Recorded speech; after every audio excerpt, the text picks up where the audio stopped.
All right, welcome in. I'm the Kodiak, and today I'm here to talk about how Kyren Williams defied the odds and became the NFL's only true three-down workhorse. Now, in a league that used to highly invest in running backs, and anytime in July when the franchise tag or the extension problems come up, and the players start saying, "Oh, we're devalued," is anyone surprised that these teams don't pay these guys anymore? Not only due to the volatility of the position and the fact that the position is getting lower draft capital, lower salary cap uh, percentages, and lower respect in their salaries themselves, but the only true three-down running back in the league this year was Kyren Williams. Yes, I know Brees Hall and Zach Moss were, they got pretty good usage, but more specifically, Kyren Williams, who my boys Andrew and Josh hung out with on a random day when they were in third grade in St. Louis. At the time of the 2022 draft, I basically thought he was going to be a non-factor at the NFL level. And at this time a year ago, it looked like it was going to be an uphill climb for him to even get onto the field. The only thing that really matters for running backs is talent and opportunity. But there is more to playing running back than just being athletically talented, because if it were that easy, the running back who's the biggest and tests the best athletically would always be the first running back taken in each draft. That said, I thought Kyren was going to be a huge nothing at the NFL level. Undersized running backs who are slow are the opposite of, what the NFL is looking for in a modern offense, in a modern running back as a whole. But the Rams, they had the highest success rate of any offense in the NFL this year when Kyren Williams was on the field, and they had the third lowest success rate when Kyren Williams was off the field. To put things simply, Kyren turned the Rams' offense into an efficient one. Not necessarily an explosive one, but Kyren Williams runs a lot like prime Le'Veon Bell. Very patient, and he always lets his blocks develop to make a play. He also makes the right play in the right situation. No need to look for something big on 3rd and 1, 3rd and 2. Just get the yards, move the chains. And part of this is due to the fact that the Rams installed a new gap running scheme this past year, and Kyren was a huge beneficiary of this. He also helps keep the preferred 11 personnel pre-snap looks identical, run or pass, because he has great hands. He can be deployed as a receiver. And you can say whatever you want about Kyren being, a product of the Rams. And yes, I still have my doubts as to if he would be as successful on another team. But we have seen way too many running backs fail in the McVay offense, just taking on the role of being the guy.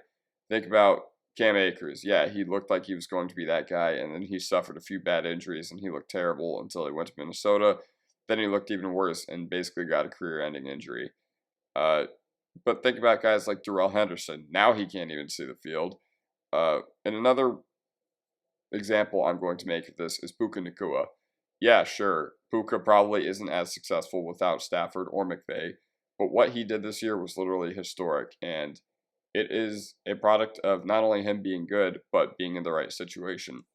Think about what Ben Skoranek and Lance McCutcheon could not do in the exact same offense, despite being given opportunity. Zach Evans, while we're on the subject of running backs, he should have been good enough to be the backup running back off the rip this year, and he is the most athletic running back in that backfield, but he has been a big nothing burger so far. Point being is that Kyren Williams physically is not the most gifted athlete. And to be completely honest, that's kind of what I have been looking for in evaluating running backs, and what the league historically suggests that the most successful running backs are going to possess is athleticism. But Kyren plays so well and so refined and with so much finesse that it doesn't matter. He's all the Rams need to keep the chains moving on offense. And there is long-term risk within this offense and within this ecosystem. Stafford and McVay very, very well could be on borrowed time. I just kind of forgot about the Rams last year and didn't really respect how Stafford would bounce back from not only his elbow injury, and I truly did question whether McVay's heart was fully in it, due to all the talk about him potentially leaving for a huge contract in broadcasting. But Kyren Williams made the Rams offense something that it was not before. I want to reiterate that, and vastly for the better. There is always a spot in an offense for running backs who can catch passes. If you prove you have hands, you've probably prolonged your career by 2 to 3 years as a running back. And I don't know how long Kyren's run and reign will last as the Rams' top back, because situations change all the time in the NFL. And I just don't see it slowing down anytime soon. He is just way too good of a player. in way too good of an ecosystem who's taken the league by storm this year. Kyren had the third most red zone touches in the league, only behind McCaffrey and Mixon, and that's with missing a handful of games.